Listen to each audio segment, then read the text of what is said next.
Okay, so hello everyone. I guess it's okay. So hello everyone. This will be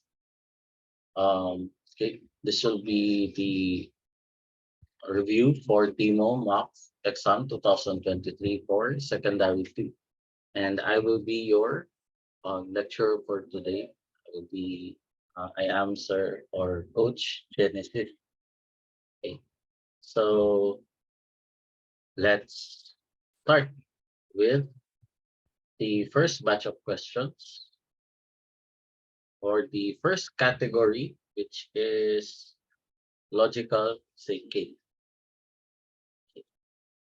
So number one, 18th of November 2019 or 2019 is Monday.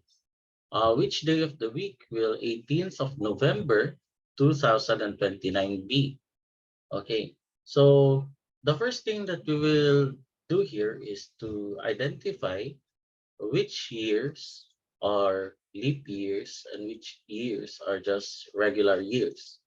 So we have here, we actually have seven regular or 7 years that has 365 days, while we have 3 years that have 366 days, so which we call leap years. So those are 2020, 2024, and 2028. So since we have 10 years here, so we could just subtract 10 by 3 in order to get the number of regular years. Now, since we are talking about day of the week, then we can apply congruence modulo 7, or basically just divide by 7. Okay, so the first thing here is 365. Now 365 divided by 7 will give you a remainder of 1. That is why we have 1 here. Now, next is we have 7. Now, actually, we have 1 times 7 is 7. Now, 7 under modulo 7 is just 0. So we could just directly write here 0. Um, wait, 0. Sorry about that. Okay. Then we have 366. 366 divided by 7 will give you a remainder of 2. That is why we have here 2 times 3. Now 2 times 3 is equal to 6 modulo 7. So we could just skip this part right here. And then we could just have 0 plus 6, which is equal to 6 modulo 7. So this means that we will move 6 days from Monday, which means that we have Sunday, 6 days after Monday. Okay. So that is number 1. Now there will be no additional number of days because here we have the same date, November 18 and November 18. So we'll just count the number of days based on the number of years between the two. Okay, so that's it for number 1. Okay, next we have number 2. There are 25 white table tennis balls, 25 orange table tennis balls, and 8 blue table tennis balls mixed together. If you want to choose 2 orange table tennis balls and 2 white table tennis balls from the pile of balls at random, at least how many table tennis balls are needed to be taken? Okay, so here we must use, of course, worst case scenario. Because what we want is to ensure that we have 2 orange table tennis balls and 2 white table tennis balls. So in this case, we first pick the blue table tennis balls, because this will not satisfy any of the conditions in the problem. So you have 8 blue, and then we have to pick 25 white or orange table tennis balls. Now, as you can see here, we have 25. They have equal number of balls here. And we also need to pick two for each. So it doesn't matter whether you pick 25 white versus or 25 orange table tennis balls. So you have 8 blue, and then we pick 25, let's say white, let's say 25 white balls. Okay. So we have already satisfied this condition here, two white table tennis balls. So that means that in order to satisfy all of the conditions, we only need to pick more, two orange table tennis balls. That is why we have two orange here. Okay, so that means that we have 8 plus 25 plus 2 or 35 balls to pick out of all a total of 58 table tennis balls. Okay, so that's it for number 2. Okay, next we have number 3. Robert goes 25 kilometers north, goes 12 kilometers east, and then goes 9 kilometers south. How far in kilometers is he now from the original position? Okay, so what we will do is we try to create a rough sketch on the path that is made by Robert. So we have here 25 kilometers north. So basically something like this, right? 25 kilometers north and then 12 kilometers east. So less than half, something like that. And then 9 kilometers south. So something like that. So that means that the distance that we must compute is from the original position to here. Okay. Now, notice that we can actually use the length here and reflect it here because they will have the same distance. So since this is 12, then this must also be 12.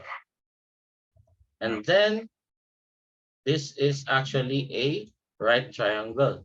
So we can use Pythagorean theorem for this one. Now, the problem here is what is the length of this one? So we have 9 here, and we have a total of 25 kilometers here. So this and this right here is actually equal. So that means that this is 9. Therefore, the length for this side right here will be 25 minus 9, which is 16. So we will use Pythagorean theorem using 16 and 12. So we have square root of 25 minus 9, so that is 16. So square root of 16 squared plus 12 squared. If you simplify this one, you will have square root of 144 plus 256. So I just switch that. It doesn't matter because addition is commutative, which will then give us square root of 400 or 20. So that is the distance from the original position to Robert's current position, 20 kilometers. Okay, so next we have number 4. So given that A is to B is equal to 7 is to 4, B is to C is equal to 1 is to 3, C is to D is equal to 4 is to 1, and D is to E is equal to 2 is to 3, and A plus B minus C plus D plus E is equal to 350. What is the value of B? Okay, so the first thing that we will do is to establish the whole ratio. A is to B is to C is to D is to E. So we can do it slowly, so or one by one. So first, we establish the ratio A is to B is to C. Now take note that we have 7 is to 4 and 1:3, right? So the first thing that we will do is get the least common multiple of 4 and 1, because that is these are the values for B. So yeah, so LCM of 4:1 is 4. We then adjust all the other values. So since B is 4, then of course A will be 7, because 4 divided by 4 is 1 times 7 is 7. Next, 4 divided by 1 is 4. Now 4 times 3, so you have here 3 times 4. If you simplify that one, that will give you 7:4:12. So that is A is to B is to C. Next, we establish the ratio A is to B is to C is to D. So since you already have A is to B is to C, you write here 4:1, because this is the ratio for C is to D. Okay, now we get the LCM of this one. So the LCM of 12 and 4 is still 12. That means A is to B is to C will not change in value. 7:4:12. However, for C is to D, we have 12 divided by 4, and then you multiply by 1. So 12 divided by 4, that will be 3, multiplied by 1, that will be 1 times 3, which will then give you 7:4:12:3. And finally, we establish the ratio A is to B is to C is to D is to E. So we have here, we write D is to E again here. So we have 2:3. Now, what is the LCM of 3 and 2? That is 6, or 2 times 3, right? So the next thing that we will do is we divide. We divide 12 by 3. So 12 divided by 3 is, no, we divide 6, rather, this one. We divide 6 by 3, that is 2. So that means that the whole ratio A is to B is to C is to D will be multiplied by 2. So you have 7 times 2, 4 times 2, 12 times 2, and of course 3 times 2.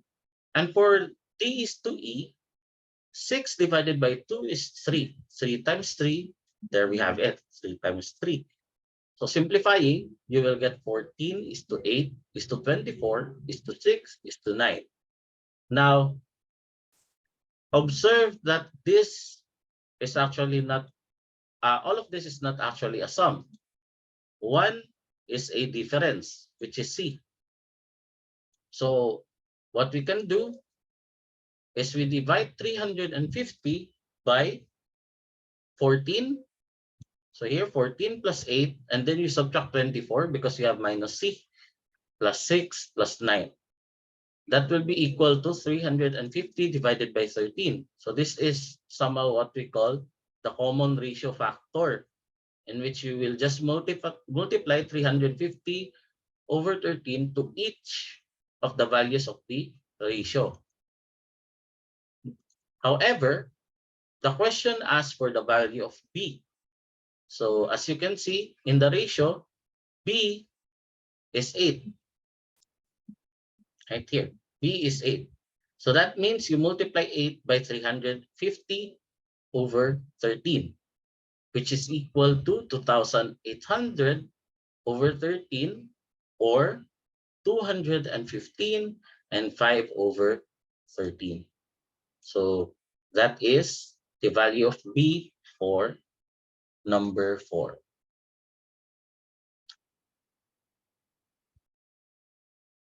Okay, so let's proceed with number 5. According to the pattern shown below, what is the number in the blank? Okay, so we have 1, 1, 2, 7, 34, 203. Okay, so what we did here is we have 1, I multiplied 1 by 2. So this is the first value, right? 1 multiplied by 2 and then subtract by 1. That will be 1. Next, 1 multiplied by 3 minus 1, that will be equal to 2. And then we will use 2 again here.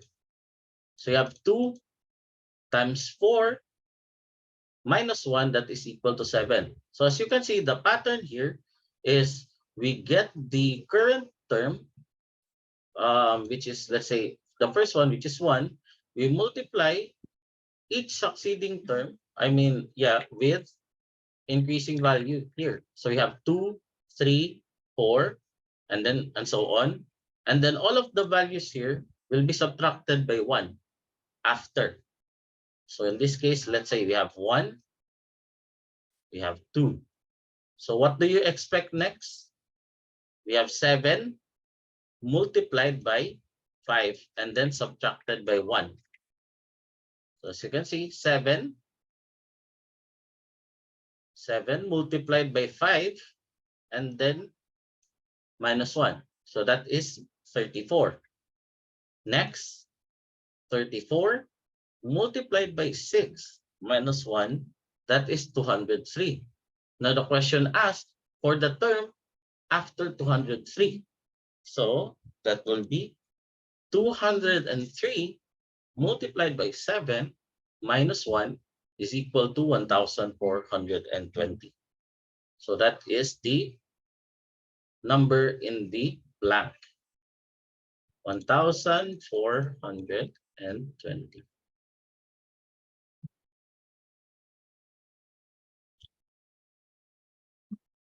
Okay. And for number 6, there are some chickens and goats in a farm. The number of chickens is 3 times the number of goats.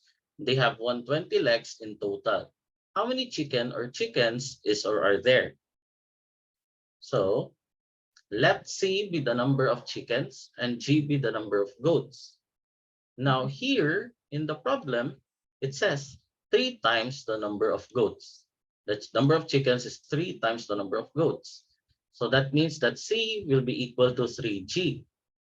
It also says here they have 120 legs in total. So that means that we have 2C plus 4G is equal to 120. You can simplify this, or you can just leave it as it is. Next, we solve for G in terms of C. That way we can solve for the number of chickens immediately after. So you have G is equal to C over 3. And then we substitute that to the second equation. So we have 2C plus 4 times C over 3 is equal to 120. We multiply both sides of the equation by 3 in order to get rid of the denominator. So we have 6C plus 4C is equal to 360. Simplifying, you'll get 10C is equal to 360. You divide both sides by 10, and you'll get C is equal to 36. Hence, we have 36 chickens in the farm. Okay, so any questions regarding the first category, logical thinking? If you have questions, you can ask in the chat box, or you can unmute yourself. And if you have no questions, please type none in the chat box so that I may know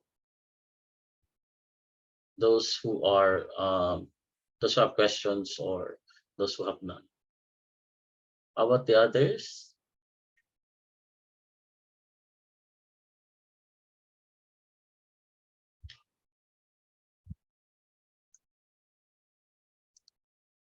Okay, so if there are no questions for logical thinking, let's proceed to the next category, which is algebra. Okay. For number 7, find the value of y if 5x minus 4y is equal to 32 and x plus 4y is equal to 8. Now, the question asks for the value of y, right? However, it is easier to just add the two equations to eliminate y, solve for x, and then substitute it again later. So here, we add the two equations because, as you can see, you can just eliminate directly the variable y. So that would be 5x plus x is equal to 32 plus 8. 6x is equal to 40, or x is equal to 20 over 3. You divide both sides by 6 and simplify. Okay. Now we substitute to any of the two equations. So if you assess the two equations right now, it is much easier to substitute x in the second equation. So we have 20 over 3 plus 4y is equal to 8. We then multiply 3 to both sides of the equation to get rid of the denominator. Or yeah, you can just manipulate and then you multiply. So you have 12y is equal to 24 minus 20. We simplify, you have 12y is equal to 4. We divide both sides by 12, and you will get y is equal to 1/3. So the answer for number 7 is 1/3.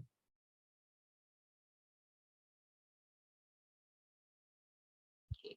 Next, number 8. How many integral solutions is or are there for x if 7x plus 5 over 4 is greater than 12 but less than 29? Okay, so what we will do first is we get rid of the denominator in the middle of the inequality. So you will multiply both sides by 4. So that way we have 7x plus 5 is greater than 48 but less than 116. Okay, we then get rid of the constant. So how do we do that? We subtract both sides we subtract the whole inequality by 5. So you have 7x is greater than 48 minus 5, which is 43, and 116 minus 5 is 111. 7x is also less than 111. We then divide both sides by 7. So that is our goal, to just have x in the middle of the inequality. So you'll have x is greater than 43 over 7, but less than 111 over 7. Okay, so how do we solve, or how do we count for the number of integral solutions? We express them as mixed fractions. So you have x is greater than 6 and 1/7, but less than 15 and 6 over 7. Now we look at the integers close to these boundaries, but follows the inequality. So that will be x is greater than or equal to 7, but less than or equal to 15. So hence, we have 15 minus 7 plus 1 is equal to 9 integral solutions. So if you are wondering why we have plus 1 here, that is because if we subtract 15 minus 7, we also get rid of 7, right? So we need to add that value again by adding 1. So that way we have 15 minus 7 plus 1, that is equal to 9 integral solutions. So the answer for number 8 is 9.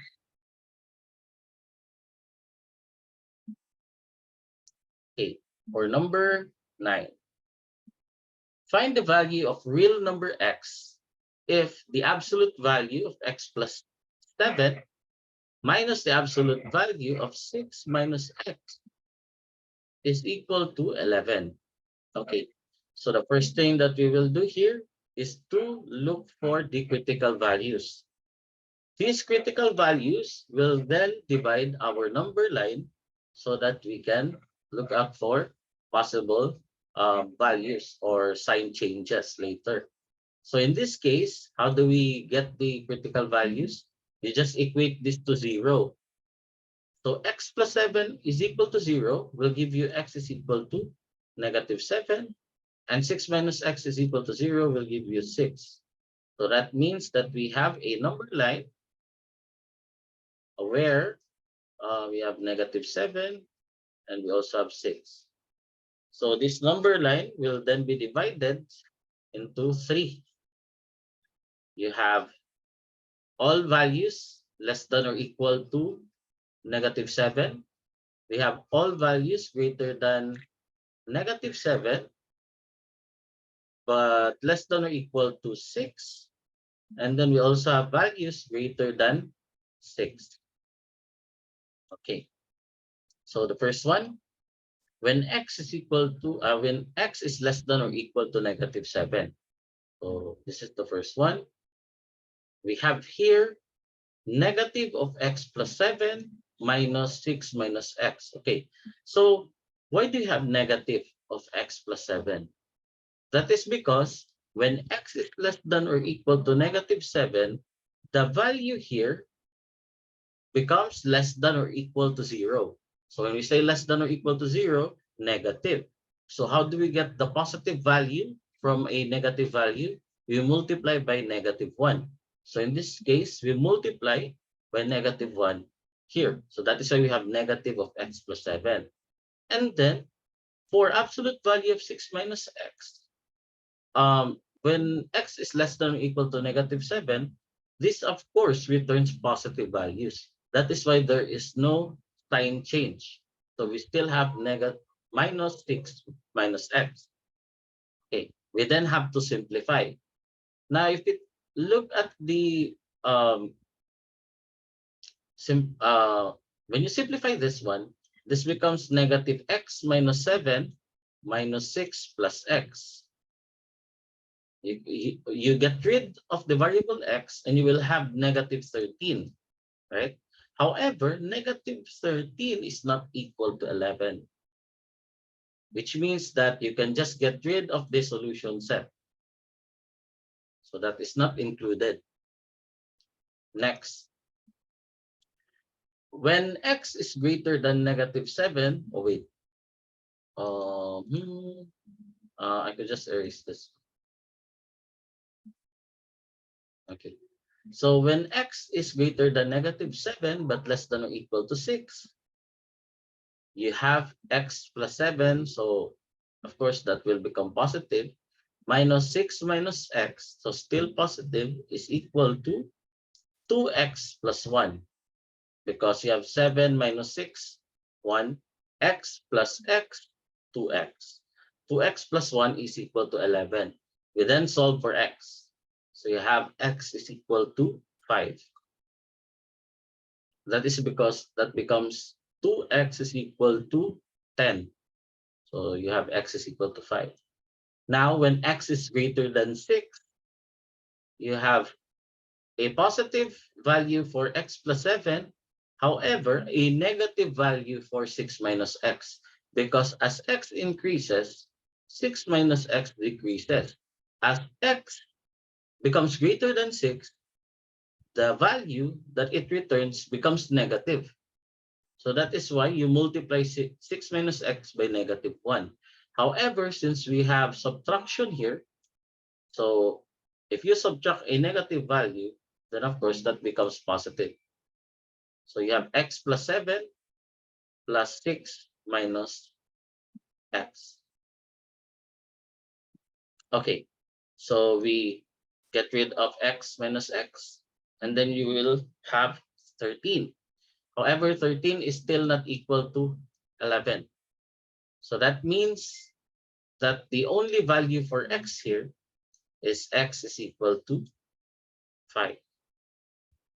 Hence, we have 5. Okay, so that's it for number 9.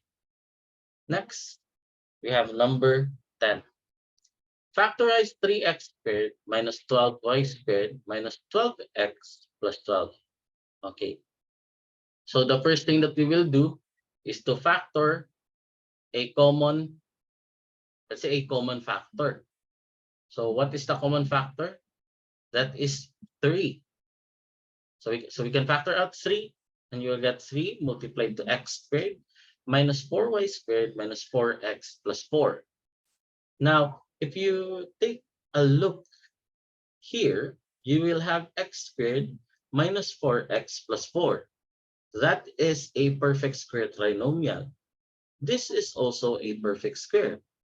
And as you can see, it is a negative value. So that means you will later have a difference of two squares. So that becomes 3 multiplied to x squared minus 4x plus 4 minus 4y squared, which can then be expressed as x minus 2 quantity squared minus 2y raised to 2. Okay. Now for difference of two squares, if you have, let's say, a squared minus b squared, that will just give you a plus b multiplied to a minus b. So if this is a and this is b, then you can just write it as 3 multiplied to x minus 2 plus 2y multiplied to x minus 2 minus 2y. Okay. Or you will have 3 times x plus 2y minus 2 multiplied to x minus 2y minus 2, or 3 multiplied to x minus 2y minus 2 multiplied to x plus 2y minus 2. So that is for number 10.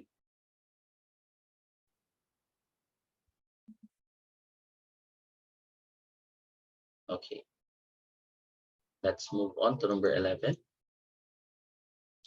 Given that x is a real number, find the minimum value of x squared plus 8x plus 10. Okay, so for this one right here, imagine x squared plus 8x plus 10 as, let's say, a function, right? If you try to graph that one, that will become a parabola. A parabola opening upwards because the coefficient of x squared is positive. Now, that means that if it is a parabola opening upwards, then of course, you are sure that there exists a minimum value, right? So there exists a minimum value. Now, what will you do here? We use completing the square. So how do you complete the square? So the first thing here is we have x squared plus 8x plus 10. We then look at the coefficient of x, that is 8. We divide 8 by 2 and then you square the value. So that will be 8 divided by 2, that is 4 squared, which gives us 16. So that means in order for us to have a perfect square, we must add 16 to the expression. However, if you add 16, we must also subtract 16. That way, we preserve the original value of the expression. So that becomes x squared plus 8x plus 16 plus 10 minus 16. And as you can see, we can already express this as a perfect square. So you will have x plus 4 quantity squared minus 6. Now, okay, so what we will do? What will we do after? It says here, it attains minimum when x is equal to negative 4. Now, why is that? Okay, so please take note that a perfect square, let's say a squared, perfect square, that is always greater than or equal to 0. It is a non-negative expression. When we talk about, let's say, real numbers. So that means that the minimum value a squared must have is 0. So that means that we must have this perfect square as 0. That is why it will attain minimum when x is equal to negative 4. That becomes 0 squared minus 6, which is equal to -6. Hence, the minimum value for 11 or for this given expression is -6. So that is number 11. And for number 12, given A and B are real numbers and satisfy equations, A minus B is equal to 9, AB is equal to 11, find the value of A squared plus B squared. Okay, you are given A minus B, the difference. You are also given the product. And you need to find this one. Now, what algebraic expression can you find where you can find these three? It is actually the perfect square trinomial, right? Because if you have A minus B quantity squared, you will have A squared minus 2AB plus B squared, or A squared plus B squared minus 2AB. So as you can see, we already have a value for A minus B. We have a value for AB, and we just need to substitute the two in order to get A squared plus B squared. Okay, so let's go over the solution. So wait, let me just move this one here. So you have A minus B quantity squared, that is equal to 9. 9 squared. So simplifying, you will get A squared minus 2AB plus B squared is equal to 81. We then just substitute. So we have A squared plus B squared is equal to 81. We moved negative 2AB to the right-hand side of the equation. That becomes positive, right? And then you substitute AB is equal to 11. So you have plus 2 times 11. So that means that A squared plus B squared is equal to 81 plus 22, which is equal to 103. So the final answer for number 12, or the value of A squared plus B squared, is equal to 103. Okay. So before we move on to the next category, any questions? If you have questions, then you may ask them for free. If you have no questions, just type none in the chat box. Okay, so for 11, there. You can just take a screenshot.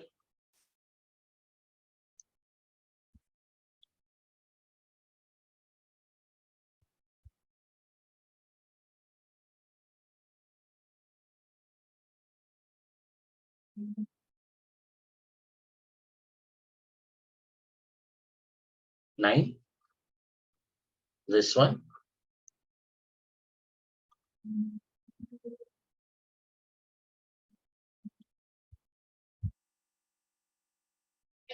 Okay, so if there are no more questions, I guess we can proceed with the next category, which is number theory.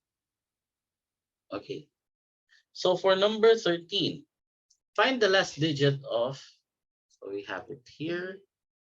Find, wait. So we have it 4 plus 10 plus 28 and so on, plus 3 raised to 11 plus 1 plus 3 raised to 12 plus 1. Okay, so what shall we do with this one? Okay, so the main trick here is that we just have to follow this one. Okay, this form. You have 3 raised to n plus 1, where n starts from 1 and then ends with 12. So that means we have 12 addends. We then group all the powers of 3 from 1 to 12, and then we group all of the ones. Okay, so that would be a modulo 10. Oh, no, it's not a. However, let's just let this as a. So that will be 3 raised to 1 plus 3 raised to 2 and so on until 3 raised to 12 plus 1 times 12, because as we have already discussed, we have 12 added. Now under modulo 10. Okay, so take note that we have 12 terms here. 12 terms. Now if you try to look at the pattern for the units digits or the last digit for any powers of 3, you will have 3 raised to 1. So you have 3. 3 times 3, 9. 9 times 3, 27. So you just get 7. 7 times 3, you get 21. So 1. So we have four possible um, last digits for powers of 3. Now, since we have 12 consecutive powers of 3, then we have 3 sets of 3, 9, 7, and 1. So you have 3 plus 9 plus 7 plus 1 times 3. And then 1 times 12 is 12. However, 12 under modulo 10 is 2. Okay. Next, we have 3 plus 9 plus 7 plus 1. Okay, so this is a typo. This is actually 3. So that will be 20. 20 times 3 plus 2 modulo 10. Now, 20 under modulo 10 is 0 because 20 is divisible by 10. That means that this will just be 0. So that we are left with 0 plus 2 modulo 10, which is just 2 modulo 10. So that means that the last digit of the sum is 2. By the way, we apply congruence modulo 10 when we are to find the last digit or the units digit of a certain value or certain expression. Okay. So that's it for number 13. For number 14, find the remainder when 59 raised to 12 is divided by 7. Okay. So the thing here is we first start with the base. We first start with 59. We apply congruence modulo 7 to 59. So that is, so we have 59 raised to 12 modulo 7. That is congruent to 3. 59 divided by 7 will give you a remainder of 3. So 3 raised to 12 modulo 7. Now, what we can do here is we can express 3 raised to 12 into equal, let's say equal value, and then apply modulo 7 again, because this is quite hard to simplify. 3 raised to 12. I know it's not quite hard, but it's tedious. It's time consuming. So what you can do is you express 3 raised to 12 as 9 raised to 6, because you can just have 3 raised to 2 raised to 6, right? 3 raised to 12 is equal to 3 raised to 2 raised to 6, which then becomes 9 raised to 6. Now, 9 under modulo 7 is just 2. So you have 2 raised to 6 modulo 7. And then, well, you can actually simplify this already, but what you can do is you can also express 2 raised to 6 as 2 raised to 3 squared. So that becomes 8 squared modulo 7, which becomes 1 squared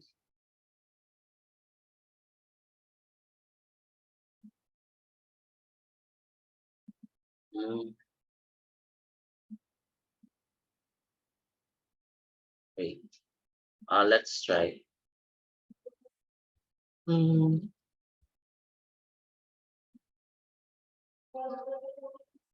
So we have, let's say 8 modulo 7, and then it will just give you um, 1 modulo 7.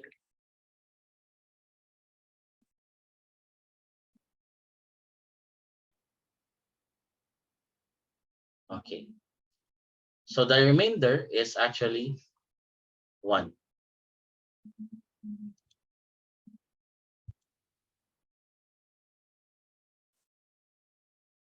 Okay. So let's move on to number 15. If x plus 3 is a factor of polynomial 135 x squared plus 222x plus c, find the value of c. Okay. So what do we do here? We will use factor theorem. Now, what is factor theorem? So factor theorem states that if you have a monomial, let's say x minus c is a, oh no, let me just use x minus a just to get rid of any confusion with that c. So x minus a is a factor of polynomial p of x if and only if. So that means it goes both ways, right? If and only if p of a is equal to 0. So that means if you substitute a to the polynomial, and if it will give you a value of 0, then that is a factor of the polynomial. So applying this one to the problem, you will have p of negative 3. So as you can see, a here is negative 3 because you can express this as x minus negative 3. Okay, x minus negative 3. So you have p of negative 3 is equal to 135 multiplied to negative 3 squared plus 222 times negative 3 plus c is equal to 0. Now we can just simplify that as c plus 549. So what we can do here is we can factor out negative 3, and you will have 135 times negative 3 plus 222. If you are to um, simplify much faster. So you'll have negative 3. So what is 135 times negative 3? That is just 5014, negative 405 plus 222. So that will just be negative 3 multiplied to negative 405 plus 222. So that is just 183, negative 183 times negative 3. So that is 549. So that is why you have c plus 549 is equal to 0. Now, solving for c, you will have c is equal to negative 549. So that is the value of c for the polynomial. Also, if you try to divide, it really works. Anyways, let's proceed to number 16. Given x is greater than 0 and x plus 4x over 3 is equal to 21, find the value of 19x. Okay, so this one is easy, as you will just multiply the whole equation by 3. This will give you 3x plus 4x is equal to 63. Simplify, and you will get 7x is equal to 63. You divide both sides by 7, and you will get x is equal to 9. Now for this one, you can just substitute it to 19x. So you will have 19x is equal to 19 times 9, which will give you 171. So the final answer for number 16 is 171.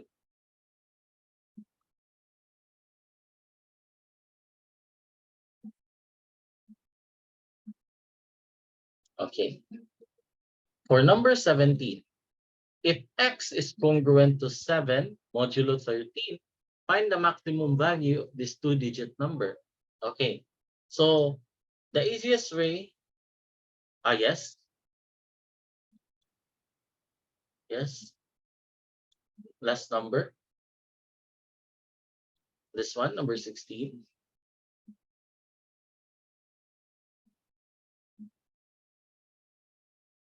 Okay. Any questions?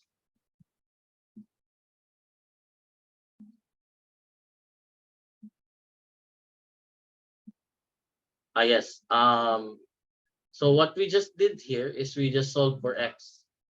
So since we have an equation, x plus 4 over 3, 4x over 3 is equal to 21, we just have to multiply the equation by 3 just to get rid of the denominator. So you have 3x plus 4x is equal to 63. Simplify 3x plus 4x, that will be 7x is equal to 63. And then we divide both sides by 7. That will give you x is equal to 9. And then you just substitute x is equal to 9 to 19x. So that will be 19x is equal to 19 times 9, which will give you 171. That is number 16.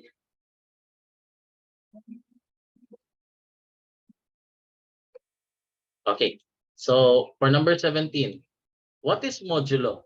Okay, so modulo is, let's say, an operation wherein it tackles more on the remainders and divisors rather than the quotient. So let's say I have x is congruent to 2 modulo 3. That just means that when x is divided by 3, it will give you a remainder of 2. So this will be on the left side, that will be the remainder,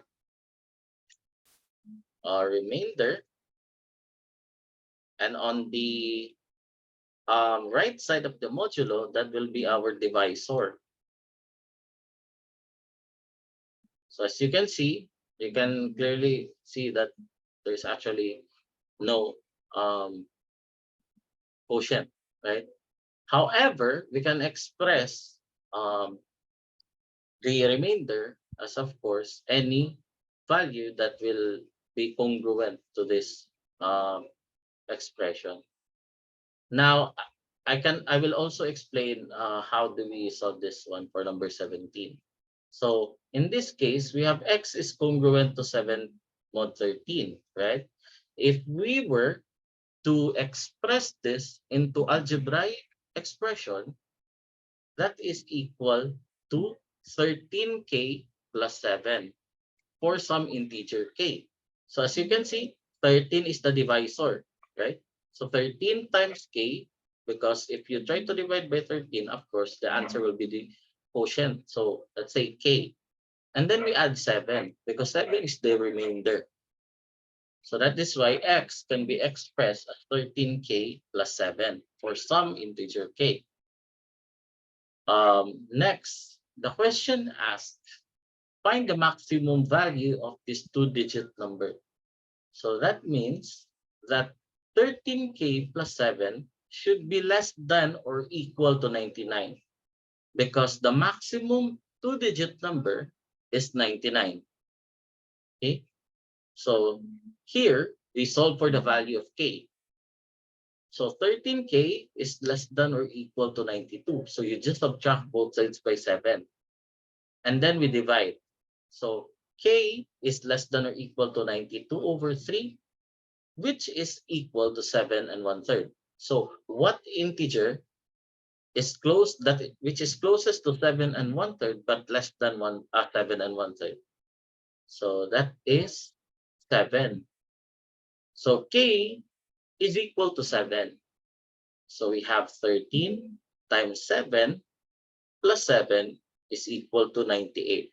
And as you can see, this will be our largest two-digit number x. So the answer for number 17 is 98.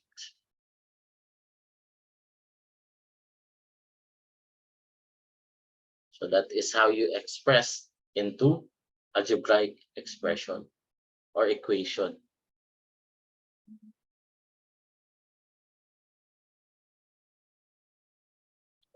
Next, number 18. Find the sum of positive factors of 2023. Okay, so we already know how to solve for the sum of positive factors. The first thing that we will do is try to express 2023 into its prime factorization. Now, this will be very helpful for you. You must familiarize the prime factorization of 2023. So 2023 is equal to 7 times 17 squared. Because usually in exams, right, you can clearly see the references for the values, as most of them uses the year. So you have 2023. So I highly advise to familiarize the prime factorization of this one. So 2023 is equal to 7 times 17 squared.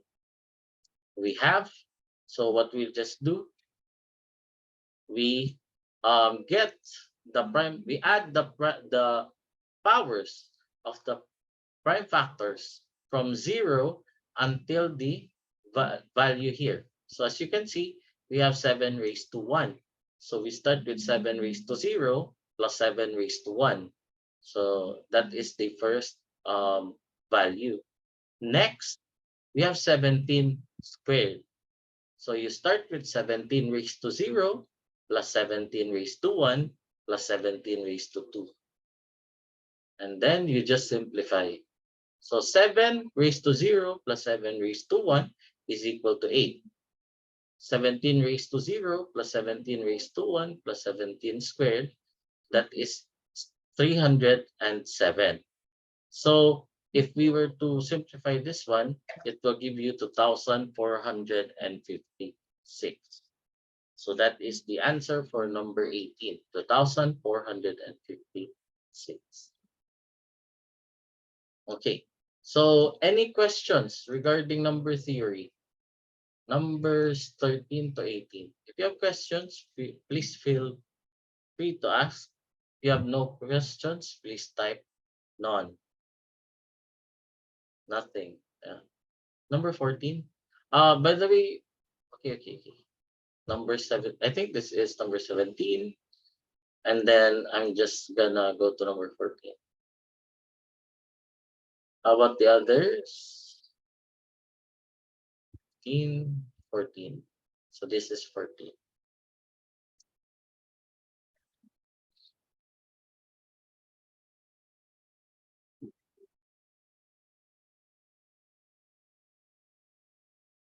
Okay. So since there are no more questions, we can have our 10-minute break, everyone. So, 13. You want 13? Okay. So for those of you who have no questions, you may take your break. Please be back 10 minutes after. Okay. And then please type ready in the chat box so that I may know who are done the with their breaks. Okay. So see you 10 minutes after.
Okay, so hello everyone. Are you guys ready to continue? You guys are ready? Please type ready in the chat box so that I may know how many of you are done or are ready to continue.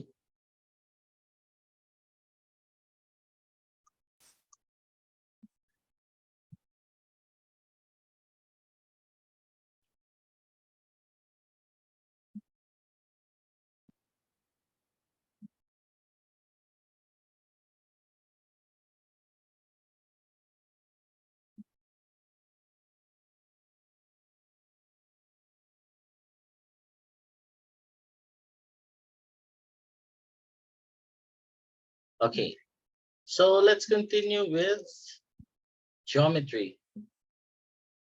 Okay, so for number 19, the radius of a sector is 10 centimeters and its central angle is 50. So we know what a sector is, right? So a sector is a part of a circle. So as you can see, if you have a circle, and let's say you have a radius 10, so and you also have a central angle of 50. So if this is 90, this is 45, and something around there. So you have 10, you have 50 degrees.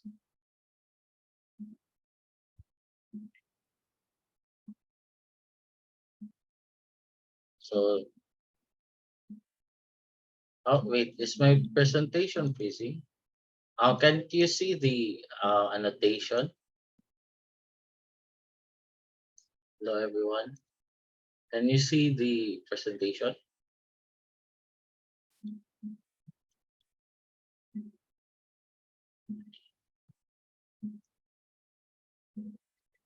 Okay, thank you. So, as you can see, this is the sector. Wait, this one right here. I'll just shade it into something like this. So something like a pizza slice. So that is the sector. Now, given a triangle with area 2 pi square centimeters, at most how many triangle or triangles of the same shape can fit into the sector? So basically, you just divide, right? So how do you find the area of a sector? So that will just be, you just compute the total area of the circle. So that is pi r squared, right? So you have 10 times 10 squared. And then you multiply it with 50 over 360 because what we only need is 50 degrees out of the whole 360. So you have 50 over 360. Now that is supposedly greater than 2 pi times n, where n is the number of triangles that has an area of 2 pi. So if we simplify this one, it will give you 125 over 9 pi is greater than 2 pi n. So if you simplify 110 squared, then you have 50 over 360, you'll have 125 over 9. Okay. So next, we divide both sides by um 125. I know you divide both sides by 2 pi. So that way you can actually divide out pi. Oh no. And then you have 125 over 9 divided by 2. So you have 125 over 18. Now 125 over 18 is equal to 6 and 17 over 18. So that means that we have 6. We only have 6 triangles of the same shape that you can have inside the sector. So just familiarize this formula. So the formula of a sector is just area of the circle multiplied um, by the ratio of its central angle to the whole circle. So 50 over 360.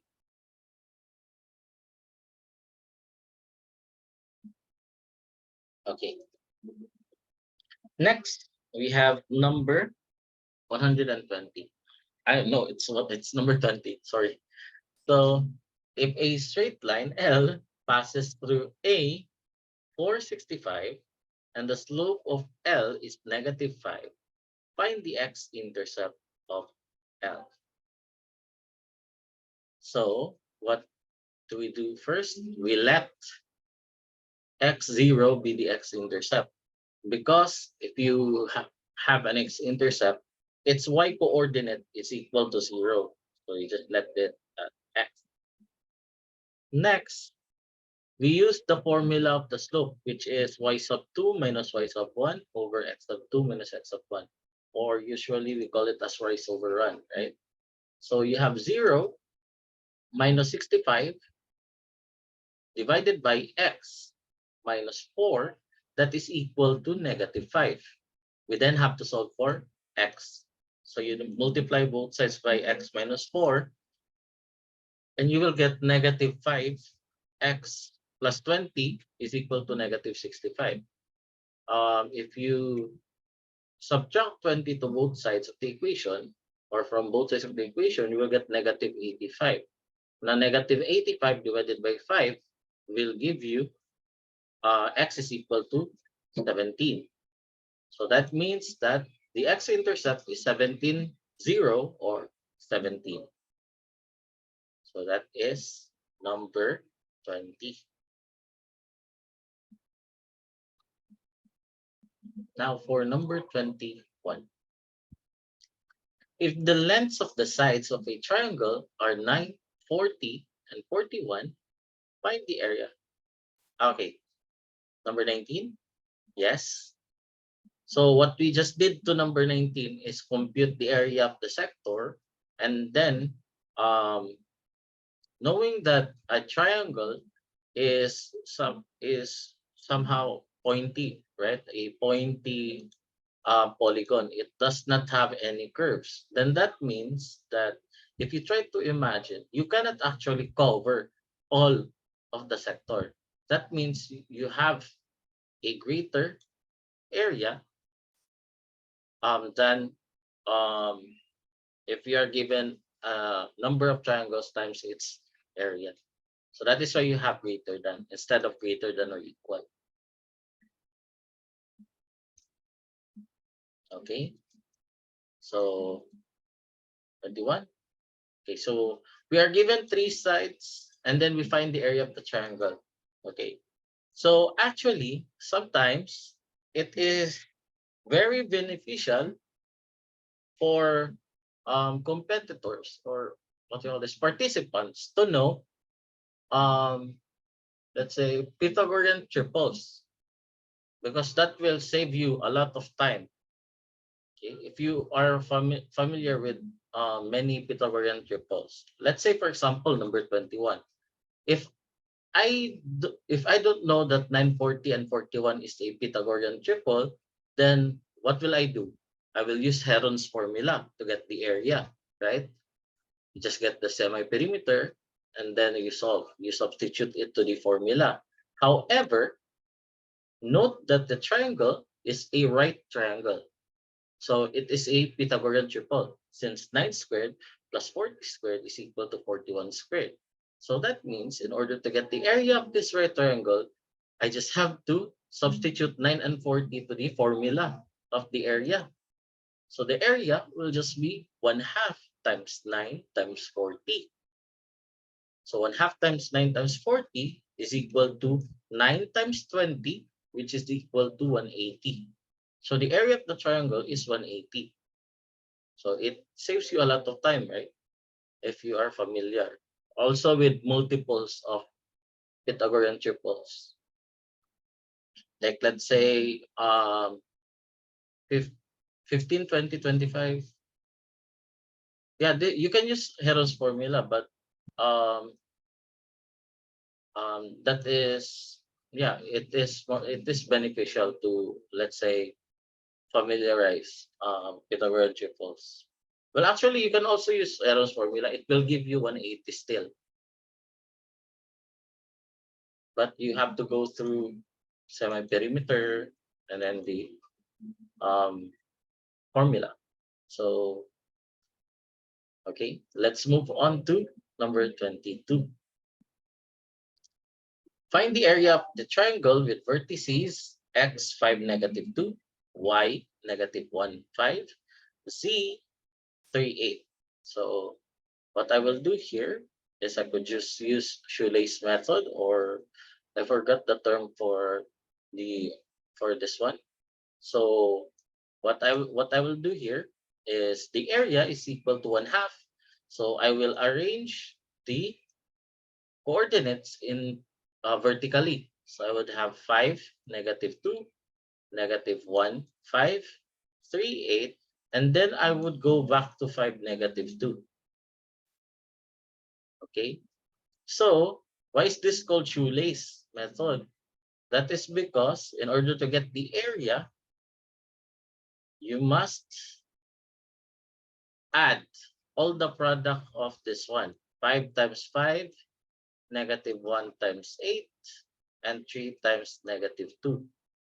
And then you subtract the area, I mean the sum of the products of -1, -2, 3, 5, and 5, 8. So as you can see, um, looks like a shoelace. So we have area is equal to 1/2 multiplied to the absolute value of 5 times 5, as you can see in the blue arrow, plus -1 times 8, plus 3 times -2, minus -1 times -2, plus 3 times 5, plus 5 times 8. Okay, simplifying, we get 1/2 times the absolute value of 5 plus 5, 25. -1 times 8, -8. 3 times -2, -6. -1 times -2 is 2. 3 times 5 is 15. 5 times 8 is 40. Okay, so 25 minus 8 minus 6, that will be 11. So 11 minus 57 is -46. But since we have absolute value, so you have area is equal to 1/2 times -4, absolute value of -46, which is just equal to 23. So the area for number 22 is 23.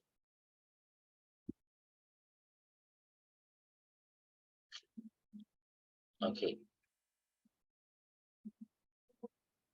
so let's move on to number 23. So x7 is the midpoint of A, 1 -y, and B, 35, -15. Find the value of xy. Okay, so in order to compute for the midpoint, right? So the midpoint of two terms, let's say if you have A, no, yeah, if you have A, you have AB, and you have C, you have CD, then the midpoint of A and C, so M, is equal to the averages or the midpoints of each coordinates.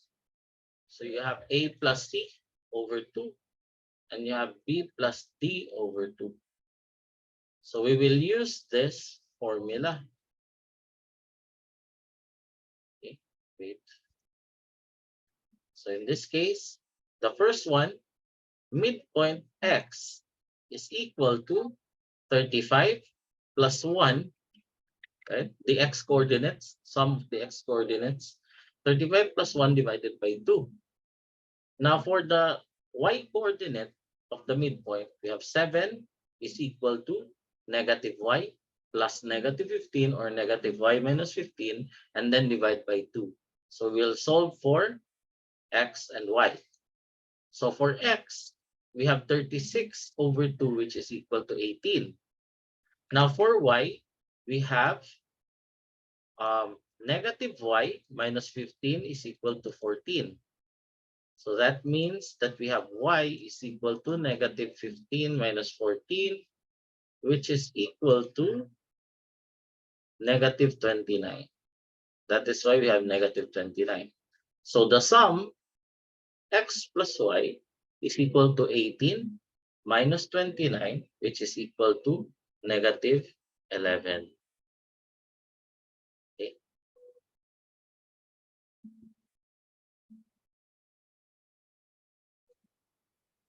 So that is number 23.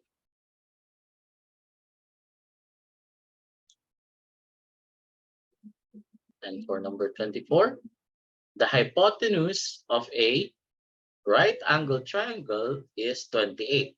So find the maximum area of the triangle. Okay, so if you are given a right angle triangle and you need to get the maximum area, then it must be an isosceles right triangle. So we attain the maximum area when the triangle is an isosceles right triangle. So that means that two of the sides of the right angle triangle, aside from the hypotenuse, is equal. So that is a squared plus a squared is equal to 28 squared. So that means you will have 2a squared is equal to 784.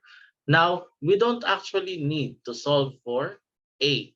What we just need is a squared. Because if you have a right triangle, the area later on will just be 1/2 times a, or just 1/2 a squared. So what we just need is a squared. So if you divide this by 2, you will have a squared is equal to 392. Now the area will just be a is equal to 1/2 a squared is equal to 1/2 of 392, which is equal to 196. So that is the maximum area of the triangle, 196.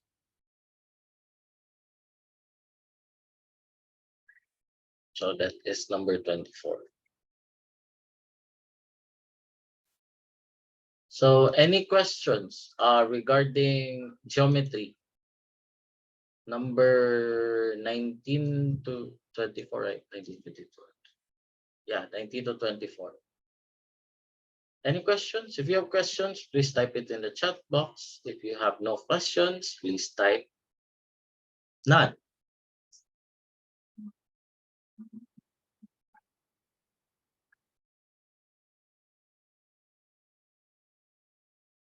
So,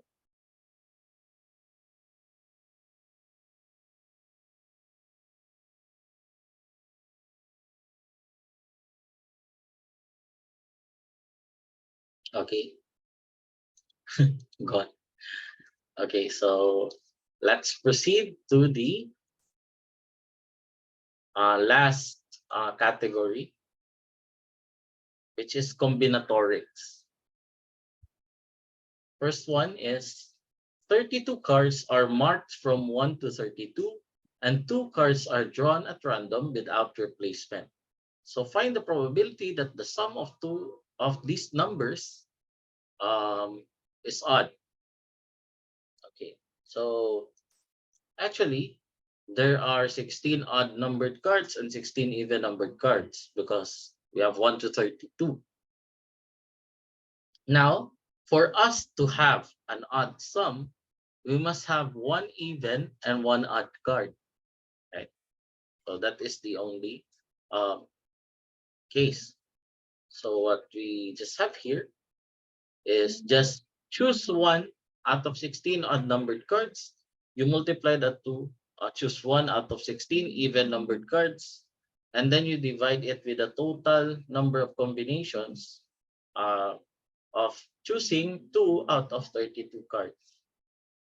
So if you simplify this one, 16 choose 1 will just be 16 factorial divided by 1 factorial, 15 factorial, which is just 16 times 15 factorial over 15 factorial, or just 16.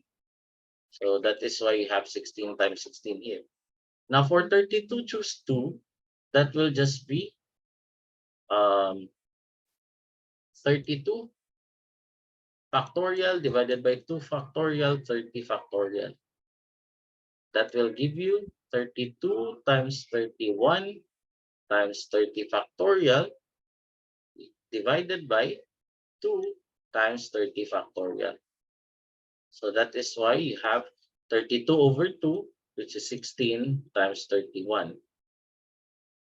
Now, it's okay not to simplify that first, not yet, because as you can see, we can divide out 16 from the numerator and denominator. Okay, so that means that you will have 16 out of 31. So 16 over 31 is the probability. So it says here you can choose any card as your first card, and there are 16. Yes, out of the 31. As long as you know this case, for two cards to have an odd sum, then you must have one even and one odd.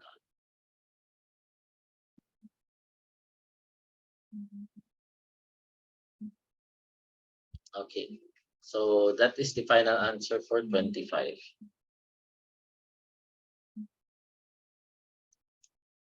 For 26, one set of poker have 52 cards, which have four suits: spades, hearts, diamonds, and clubs.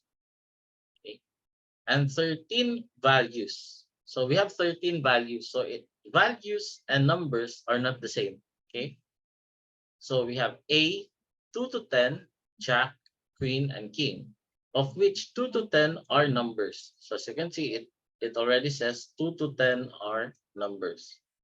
So find the probability that two cards drawn without replacement are of the same suit and their values are consecutive numbers. Okay, so the first thing that we will do here is to count how many possible um, combinations can we have for consecutive numbers. So you have 2, 2 and 3, 2, 3, 3, 4, until 9, 10. So how many combinations is that? So you have 2 to 9. 2 to 9, that will just be 9 minus 2 plus 1, which is equal to 8. So there are 8 possible ways to have consecutive numbers. Now, since the two cards must have the same suit, then of course you will have 4 times 8, right? And then you just divide that with how many ways you can choose 2 cards out of 52 cards. So that will just be 52, choose 2. So we use combination here because we only have 8 here. With order doesn't matter. So that is why we have 32 divided by 52 choose 2 is just 52 times 51 over 2, which will then be simplified as what 26, right? 26. So wait, let me just change this one. So I will have 32 times 2 divided by 52 times 51. So how do you simplify this one? So 52 is divisible by 4. So that will be 13. So since the numerator is divisible by 4, you will have 16 over 13 times 51, which will give you 16 over 663.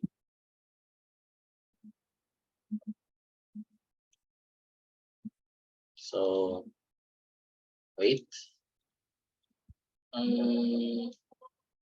Here.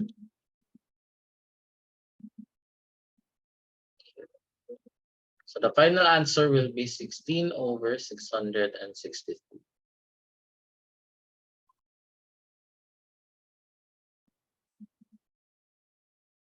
So that is number 26.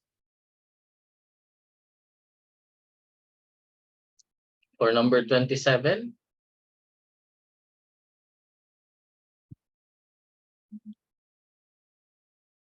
it is known that A, B, C, D are integers greater than 0. Take note, greater than 0. So find the number of solution sets for A plus B plus C plus D is equal to 7.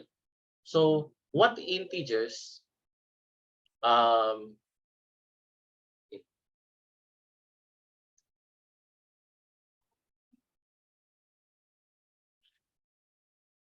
wait a minute.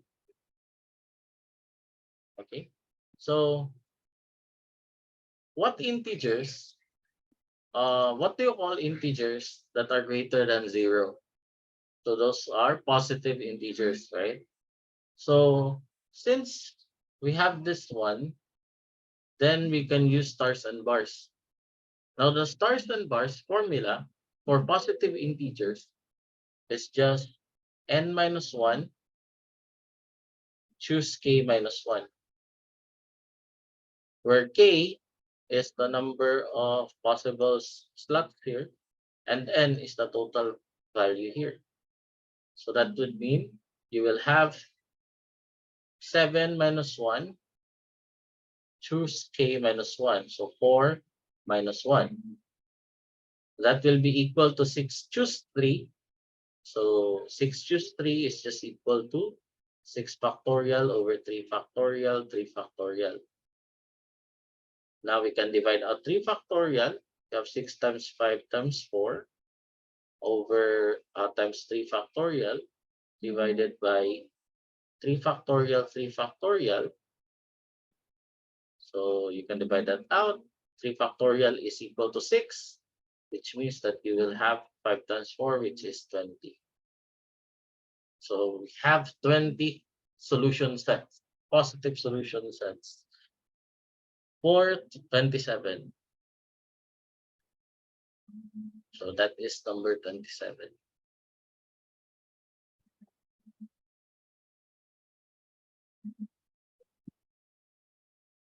Okay, so let's move on to number 28. If A and B are positive integers and 2AB minus 5A plus 8B is equal to 45, find the number of solutions for A and B. So in this case, our aim is to factor this one out. That way, we can assign values of factors later on. Now, the first thing that you must notice is that A and B are separated here, the variables A and B. So that means that you have A and B here. Now the problem that is left is where should you put 2? Because you have 2AB. So should 2 be here or should 2 be here in B? So let's try to assess the coefficients of A and B. So we have here -5 and we have here 8. So which of these two are even or is even? So -5 and 8. So of course, the even one is 8. So that means that 2 will be here with B. Now the next thing here is how do you get -5A? So we already have 2AB. This is already 2AB. So how do you get -5A? So you have to have here -5. So that is -5A. Next, how do you get 8B? So you must have +4 here. And since you are multiplying two binomials with different, let's say, different variables, then you must expect 4 terms here. However, you only have 3. So, which means that we are lacking something, which is 4 times -5, which is -20. So that means that we must add -20 to both sides of the equations.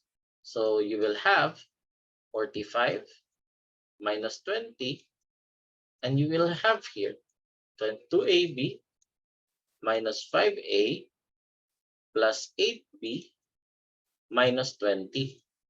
So for the left hand side, you can now factor it as a plus 4 multiplied to 2b minus 5. And as for the right hand side, this becomes 25. Okay. Now take note that a plus 4, a and b are positive integers. That means that a plus 4 is greater than 4. So the only possible factors that is possible for, yeah, only possible factors of a plus 4 or values of a plus 4 should be 5 or 25, right? Because we need to assign factors of 25. So if a plus 4 is equal to 5 and 2b minus 5 is equal to 5, then we have a is equal to 1 and b is equal to 5. The other one, if a plus 4 is equal to 25 and 2b is equal 2b minus 5 is equal to 1, then this becomes a is equal to 21 and b is equal to 3. So which means that the number of solutions AB is equal to 2. So there are only two possible solutions. So the answer for number 28 is 2. Sir, after thinking about it, I still don't get number 26. Okay, sure. We can go back to number 26 later. So the answer for number 28 is 2. Okay, so let's proceed with number 29. Find the number of three-digit numbers such that the hundredth digit is larger than the tenth digit and the tenth digit is larger than the unitth digit. Okay, so the first thing, of course, is we know that A is greater than B is greater than C. Right? So we'll start with, of course, 9. So how many possible values for 9? How many possible values for B? We have 8, 7, 6, until what number? 1, because you can't have 0. So for the values of C, for 9, 8, how many is it? For this right here, we have 0 to 7. So you have 8.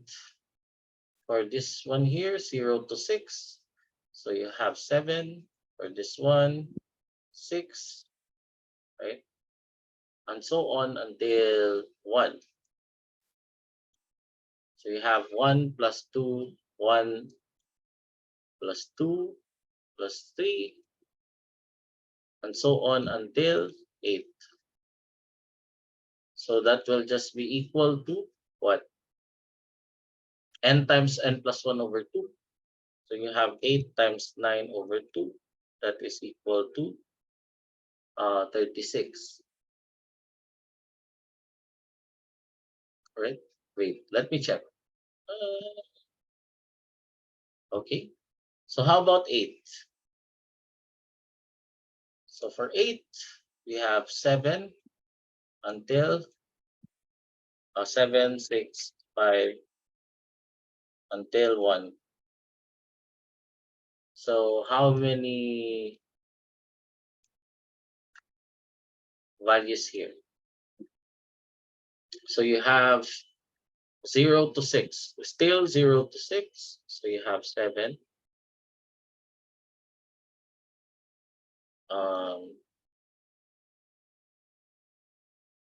And then we have here 6. So as you can see, there is a pattern, right? So until here, it will be 1. So the pattern will just be from 9 to 2, because the last one will be 210. So the pattern here will just be sum of 1 to 8 plus sum of 1 to 7 plus sum of 1 to 6 plus sum of 1 to 5 and so on until 1.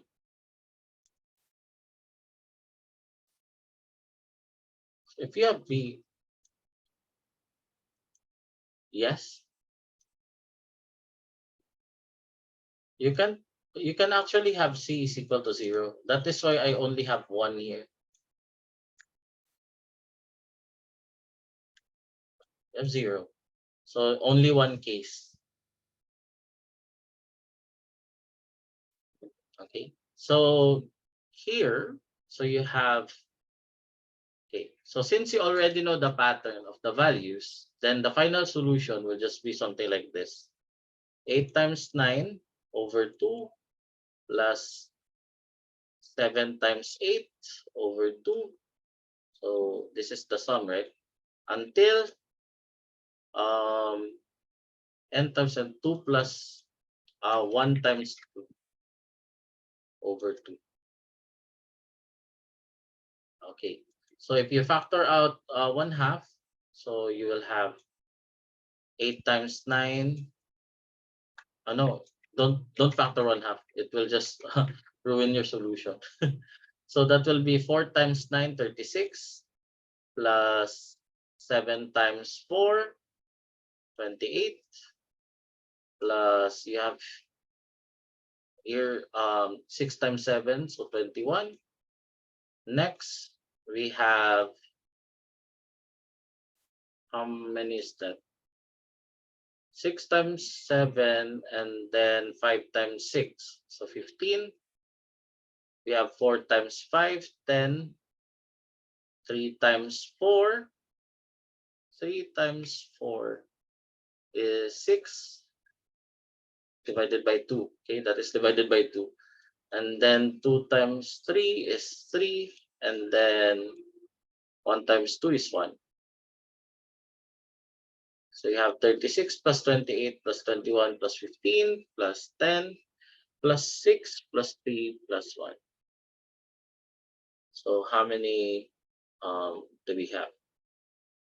Let me just check. If you have 3, right? 3, 3 to 1, 3 to 0, and then you have 310. Yeah, so it's correct. You have 3. So 36 plus 28 plus 21 plus 15 plus 10 plus 6 plus 3 plus 1. The answer is 120. So you have 120.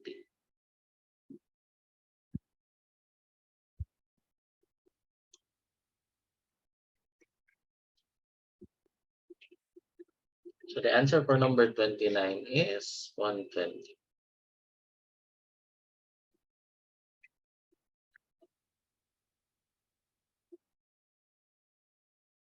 Hmm,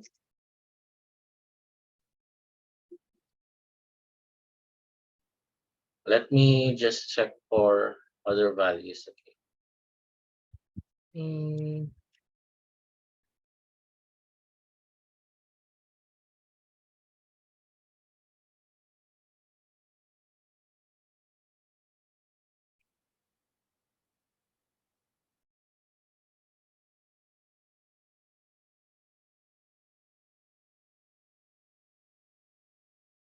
So the answer is 120, correct? Oh, yes, yes. Excuse me. Yes. Any questions? No, someone messaged me. Yes, what's the matter?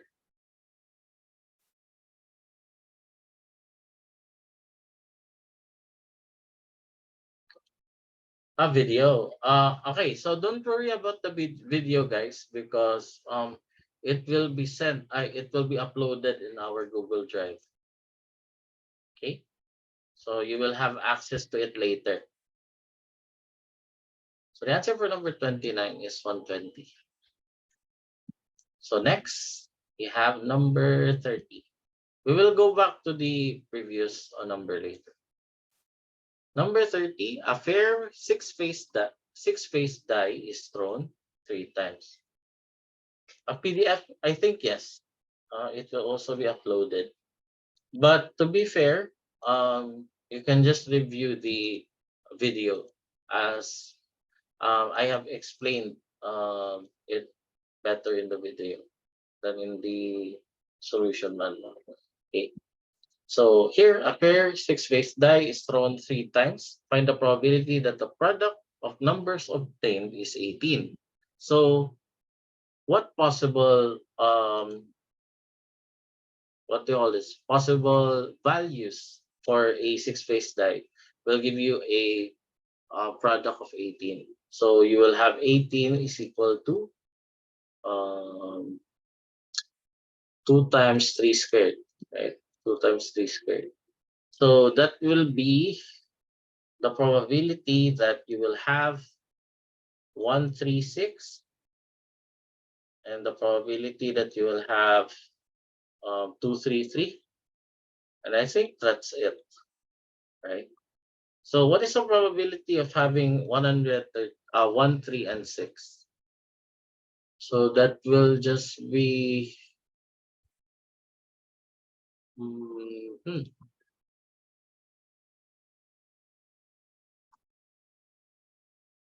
I just this done one by one. Oh yeah, you just have to familiarize. Yes. Okay, so for this one, the probability will just be 3 factorial divided by 6 cubed. Now the reason for this is we have 3 factorial ways to arrange 1, 3, and 6, and the denominator is just 6 cubed because 6 face die thrown 3 times, you have 6 times 6 times 6, right? So for P, you have 3 factorial over 2 factorial multiplied to 6 cube, 6 cube. Now, why do we have again 2 factorial?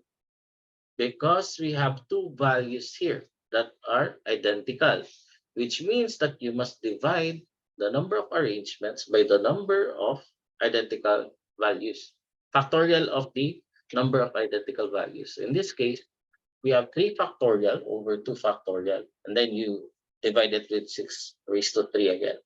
So this becomes um 1 over 36, right? And this becomes 3 factorial, so 6 squared, 1 over 72. So if you add the two, you will have 72. Wait, I'm just gonna write it here. 1 over 36 plus 1 over 72. That is equal to 2 plus 1 over 72. That is 3 over 72, or 1 over 24.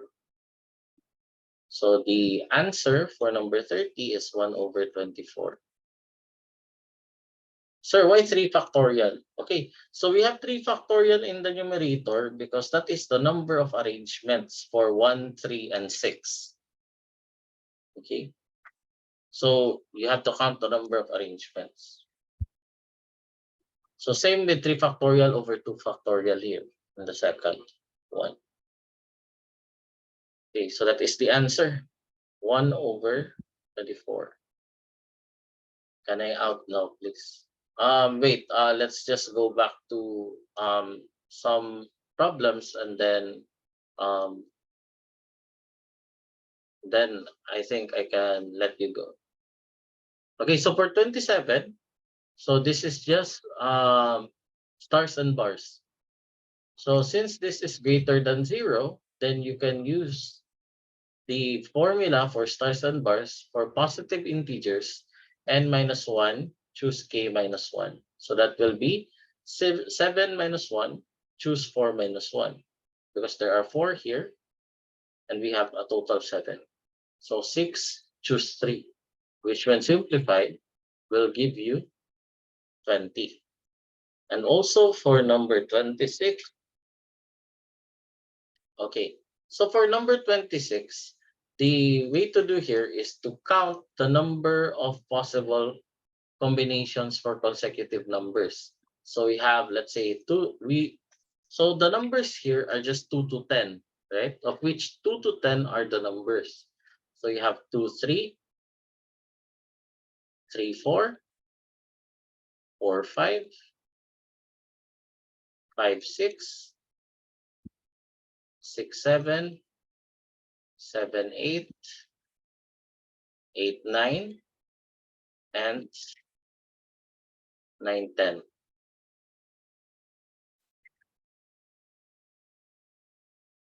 9, 10. So there are 8 possible.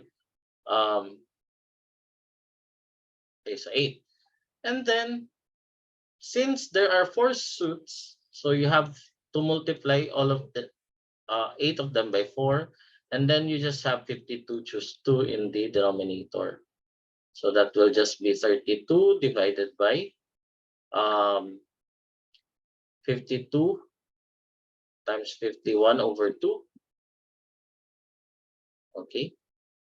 And then you can just simplify that to be 16 over 663. So that is the final answer for 26. Also, for number 28,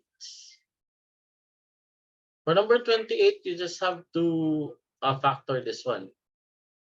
So in order to factor, you will have a 2b, and you will have, I think this is a plus 4, and then you have 2b minus 5. Now, since we need to factor this one, we are lacking negative 20, right? So we must subtract negative 20 on the other side, which will give us 25. A plus 4 multiplied to 2b minus 5 is equal to 25. Now, please take note that a is a positive integer. That means that a plus 4 is always greater than 4, which means that the factors that can be assigned to a plus 4 will only be 5 and 25. Okay, so if a plus 4 is equal to 5 and 2b minus 5 is equal to 5, then you will have a is equal to 1 and b is equal to 5. However, if you have a plus 4 is equal to 25 and 2b minus 5 is equal to 1, this will also give you a is equal to 21 and b is equal to 3. So there are two number of solution sets. Okay, so that's it. Questions, everyone, clarifications. If you have questions, please type it in the chat box. If you have no questions, please type none. Now it's okay if you don't have screenshots because the video will be uploaded. So you can just watch the video and then just take the screenshot there. Okay.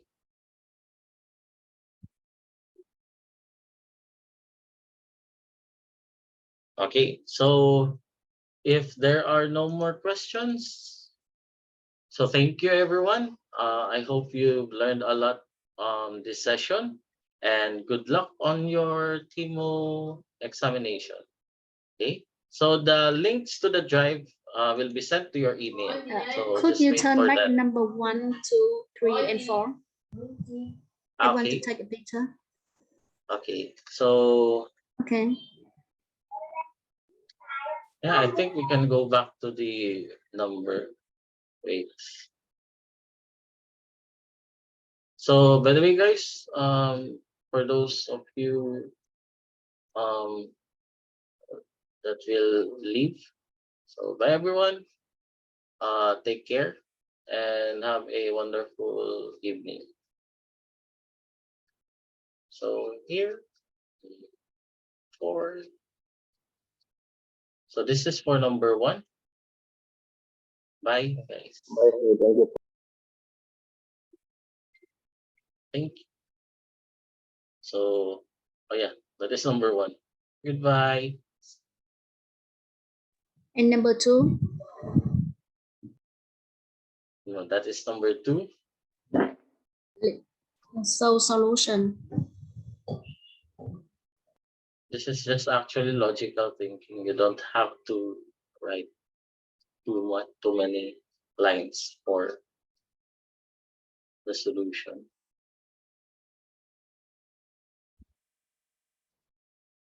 Okay, and then number 3. Number 3. Okay.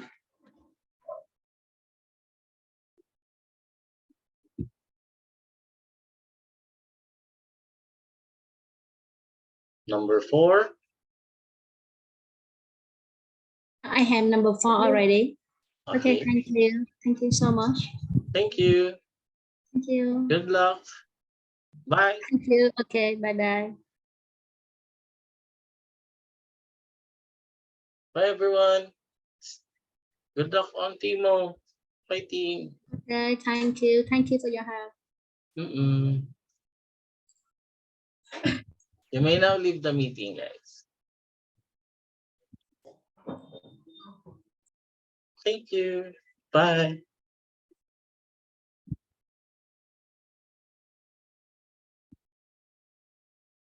Have a good day also.